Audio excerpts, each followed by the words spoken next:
From the moment Prince Christian of Denmark first stepped into the public eye, it was clear that he was not going to be just another royal child growing up in the shadow of palace walls. There was something distinct about his presence, something in the way he carried himself, an awareness, perhaps, of the weight of destiny on his young shoulders.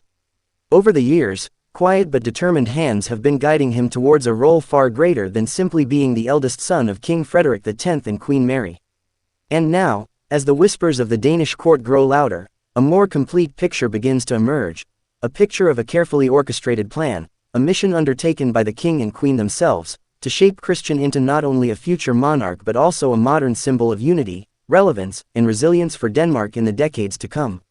Those who know Queen Mary well will tell you that she is as meticulous as she is warm, a woman with a sharp eye for detail and a rare ability to balance tradition with change. From the earliest days of Christian's life, she made decisions that went against the expectations of some traditionalists, but in doing so, she gave her son something far more valuable than ceremonial bows or rehearsed phrases. She gave him a deep sense of self. Queen Mary has always understood that a future king cannot merely inherit a crown, he must earn the respect of his people, navigate the complexities of a world that will challenge the very relevance of monarchy, and be prepared to lead not by decree but by example. This belief has been the quiet engine behind so many of her parenting choices. King Frederik, on the other hand, brings to the table a lived experience that has shaped his own understanding of what it means to be heir. For decades, he was the prince-in-waiting, a man who struggled in his youth with the pressures of expectation but who eventually grew into a confident, relatable leader. It is precisely because Frederik understands the vulnerabilities of the role that he has taken such a personal interest in guiding Christian. Insiders say the father-son bond is strong, but more than that, it is purposeful. The king is determined to ensure that his son does not repeat his own early mistakes, that Christian is prepared for the media glare, the political subtleties, and the delicate balancing act between public duty and personal identity. The shaping of Prince Christian's role has been as much about exposure as it has been about protection. On one hand, Christian has been seen at key royal events from a young age, christenings, anniversaries, state celebrations, where his poise and composure were quietly tested in front of watchful eyes. On the other hand, his parents have been careful to allow him the freedom to grow up away from constant scrutiny, shielding him from overexposure that could stunt his ability to relate to his peers. This balance has been one of their greatest successes. In a media landscape where royal children can quickly become spectacles, the Danish heir has remained, in many ways, a relatable young man. This strategy is not unique to Denmark. Across Europe, heirs to the throne are facing a new reality. The old model of distant, ceremonial monarchs no longer holds the same appeal. In Norway, Crown Prince Haakon has ensured that his daughter, Princess Ingrid Alexandra, grows up with a strong sense of environmental responsibility and leadership in community causes. In the Netherlands, King Willem-Alexander and Queen Maxima have carefully prepared Princess Amalia to step into her role despite her struggles with privacy. And in Spain, King Felipe has been working with Princess Leonor to instill a deep understanding of duty before she even reaches adulthood. Denmark's approach with Christian mirrors these strategies while carrying its own uniquely Danish flavor, a focus on accessibility, cultural pride, and an unshakable sense of connection to the people. Behind the palace walls, the mission has taken on specific milestones. For example, Christian's education has been a deliberate mix of Danish institutions and international experiences. Sources close to the family say Queen Mary insisted on ensuring her son was not confined to a sheltered academic environment, instead encouraging him to interact with students from different backgrounds, to understand not only his own privilege but also the challenges faced by ordinary citizens. This exposure has given him a grounded outlook, a quality that will be vital in the years ahead when Denmark's younger generations will expect a monarch who understands their world. Public appearances have also been used strategically. Christian's first major solo speeches, though brief, were moments of calculated risk. They were designed not simply to test his ability to speak in public, but to allow the Danish people to see him in action, to witness firsthand his natural ease, his confident tone, and his ability to connect. While his words were often prepared, it was the authenticity in his delivery that captured attention. In this sense, he is already reflecting the best qualities of both his parents, his mother's precision and empathy, and his father's natural charm. But the mission goes deeper than public image. Queen Mary and King Frederik understand that the true challenge of monarchy in the 21st century will not be ceremonial appearances or photo opportunities, it will be navigating the shifting cultural and political landscape.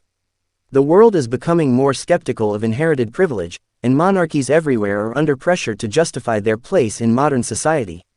For Christian to succeed, he must be able to demonstrate tangible value to his people, whether through championing causes that resonate with everyday Danes, supporting national unity during crises, or representing Denmark on the global stage with intelligence and authenticity.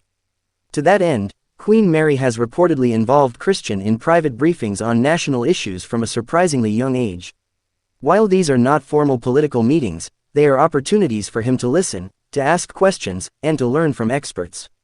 This behind-the-scenes exposure has given him a growing awareness of the complexities of leadership. Observers say this approach is markedly different from earlier generations, where heirs were often shielded from the weight of responsibility until much later in life. In parallel, King Frederik has taken a more personal route, inviting Christian into aspects of royal life that are often invisible to the public. From private audiences with foreign dignitaries to discreet charity visits away from cameras, these moments are part of the quiet education of a future king. It is here that Christian learns the subtleties of diplomacy, the nuances of body language, and the importance of listening as much as speaking. And it is here that the trust between father and son deepens, a trust that will be vital when the time comes for Christian to step into the role himself. Yet, for all the planning and preparation, the mission is not without challenges. Being a young heir in the modern age brings unique pressures. Social media scrutiny, online criticism, and the ever-present lens of the public can be both motivating and overwhelming. The Danish royal family has so far managed to maintain a protective shield around Christian, but they know that this cannot last forever. As he takes on more official duties, that shield will naturally lower. The hope is that by then, he will have the resilience to handle it. What makes this journey compelling is the way it reflects broader shifts in monarchy worldwide. The days of untouchable royal figures are fading, the future belongs to leaders who can bridge the gap between ancient tradition and modern expectation. Prince Christian's shaping is not just a Danish story, it is part of a generational movement among heirs across Europe who are being trained to lead with authenticity, empathy, and a deep understanding of their nation's evolving identities. The Danish people, for their part, seem ready to embrace this future. Public opinion polls consistently show high levels of support for the royal family, and many see Christian as a symbol of continuity and hope. His presence at events, though still relatively rare, often draws genuine warmth from crowds. There is a sense of shared investment in his journey, an understanding that the young man they see growing up before them will one day carry the crown that has been passed down for centuries. As Denmark looks ahead, it is clear that the careful and deliberate mission of Queen Mary and King Frederik is already bearing fruit. Christian is becoming a figure who embodies both the grace of tradition and the courage to adapt. He stands at the intersection of history and progress, of ceremony and service. And while the exact contours of his reign are still decades away, the foundation being laid today will shape the Denmark of tomorrow. In many ways, Prince Christian's journey so far has been a delicate balancing act between the weight of his royal heritage and the freedom to grow into his own identity. This is where the quiet genius of Queen Mary's guidance truly comes to light. Those close to the royal household speak of moments when the Queen has stepped back deliberately, allowing Christian to make small mistakes or navigate awkward social moments without immediate intervention. These instances, while seemingly insignificant to the outside observer, are part of a larger strategy, a recognition that resilience is built not in comfort, but in moments of challenge. By permitting him to face the occasional difficulty on his own, she is quietly equipping him with the confidence to handle far greater trials in the future. King Frederik's approach often complements this. Where Mary offers structure and foresight, Frederik brings spontaneity and relatability. He has been known to take Christian on unannounced outings, sailing trips, casual bike rides through Copenhagen, or informal visits to community events where no cameras are present. These are not just father-son bonding moments, they are opportunities for Christian to see firsthand how his father interacts with ordinary Danes, to witness the importance of genuine connection beyond the formality of palace life.